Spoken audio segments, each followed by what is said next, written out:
Hi friends, welcome back to my channel. ഇന്ന് വളരെ എളുപ്പത്തിൽ ടേസ്റ്റി ആയിട്ട് തയ്യാറാക്കി എടുക്കാൻ പറ്റിയ ചെമ്മീൻ മെഴുക്കുവരട്ടി എങ്ങനെ തയ്യാറാക്കണമെന്ന് നോക്കാം. ഇത് തയ്യാറാക്കാനായിട്ട് ക്ലീൻ ചെയ്ത് വെച്ചിരിക്കുന്ന ചെമ്മീൻ ആഡ് ചെയ്ത് കൊടുക്കുന്നുണ്ട്. അതേപോലെ ചെറുതായിട്ട് കട്ട് ചെയ്ത് വെച്ചിരിക്കുന്ന കോക്കനട്ട് ആഡ് ചെയ്ത് കൊടുക്കാം. അതേപോലെ 2 നുള്ളു മഞ്ഞൾപ്പൊടിയും ആവശ്യത്തിന് ഉപ്പും കൂടി ചേർത്ത് കൊടുക്കുന്നുണ്ട്. ഇനി ഇതിലേക്ക് ആവശ്യത്തിനുള്ള വെള്ളം കൂടി ചേർത്ത് നന്നായിട്ടൊന്ന് വേവിച്ചെടുക്കാം. ചെമ്മീൻ വേവിക്കുമ്പോൾ തന്നെ കോക്കനട്ട് ആഡ് ചെയ്ത് കൊടുക്കുകയാണെങ്കിൽ അതിൻ്റെ രുചിയെല്ലാം ചെമ്മീത്തിൽ നന്നായിട്ട് പിടിച്ച് കിട്ടുന്നതാണ്. അപ്പോൾ അതേപോലെ തന്നെ ചെയ്യുകയാണ് ഏറ്റവും നല്ലത്.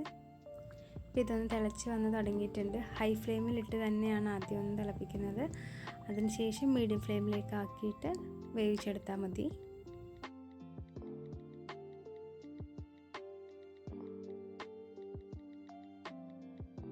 ഇപ്പോൾ ഇതെല്ലാം നന്നായിട്ട് വെന്ത് വന്നിട്ടുണ്ട്.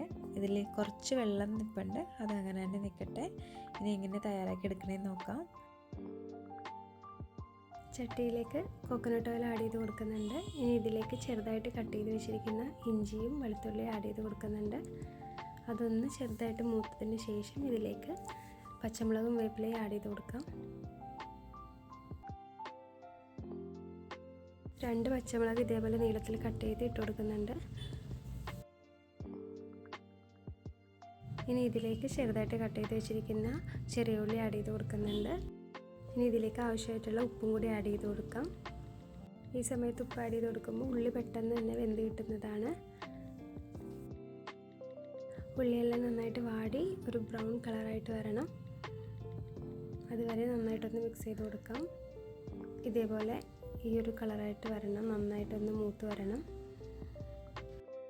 ഇനി ഇതിലേക്ക് 2 ടീസ്പൂൺ കാശ്മീരി മുളക് പൊടി ആഡ് ചെയ്ത് കൊടുക്കുന്നുണ്ട്. അതേപോലെ 1 ടീസ്പൂൺ മല്ലിപ്പൊടി ആഡ് ചെയ്ത് കൊടുക്കുന്നുണ്ട്. 1/4 ടീസ്പൂൺ മഞ്ഞൾപ്പൊടിയും 1 ടീസ്പൂൺ കുരുമുളക് പൊടിയും കൂടി ആഡ് ചെയ്ത് കൊടുത്ത് നന്നായിട്ടൊന്ന് മൂപ്പിച്ചെടുക്കാം. അതിൻ്റെ പച്ചമണമൊക്കെ ഒന്ന് മാറുന്നവരെ നന്നായിട്ട് മിക്സ് ചെയ്ത് കൊടുക്കാം. ഈ സമയത്ത് ഒരു ഇച്ചിരി എണ്ണ കൂടി ആഡ് ചെയ്ത് കൊടുത്തിട്ടുണ്ട്. വേണമെന്നുണ്ടെങ്കിൽ 1 ടീസ്പൂൺ കൂടി ആഡ് ചെയ്ത് കൊടുക്കാവുന്നതേ ഉള്ളൂ. അപ്പോൾ എല്ലാം നന്നായിട്ടൊന്ന് മൂത്ത് വന്നിട്ടുണ്ട്. ഈ സമയത്ത് അതിലേക്ക് വേവിച്ച് വെച്ചിരിക്കുന്ന ചെമ്മീൻ ആഡ് ചെയ്ത് കൊടുക്കാം. ഇനി ഇതെല്ലാം കൂടി നന്നായിട്ട് മിക്സ് ചെയ്ത് കൊടുക്കാം. നന്നായിട്ട് മസാല എല്ലാം ചെമ്മീത്തിൽ നന്നായിട്ട് പിടിക്കുന്ന രീതിയിൽ നന്നായിട്ട് മിക്സ് ചെയ്തെടുക്കുന്നുണ്ട്. വളരെ ടേസ്റ്റി ആയിട്ടുള്ള ചെമ്മീൻ മെഴുക്കുവരട്ടിയാണ്. ചോറിൻ്റെ കൂടെ കഴിക്കാൻ പറ്റിയ സൂപ്പറായിട്ടുള്ള ഒരു റെസിപ്പിയാണിത്. എല്ലാവരും ഒന്ന് ട്രൈ ചെയ്ത് നോക്കുക. വീഡിയോ ഇഷ്ടമായാൽ സബ്സ്ക്രൈബ് ചെയ്ത് സപ്പോർട്ട് ചെയ്യുക. താങ്ക്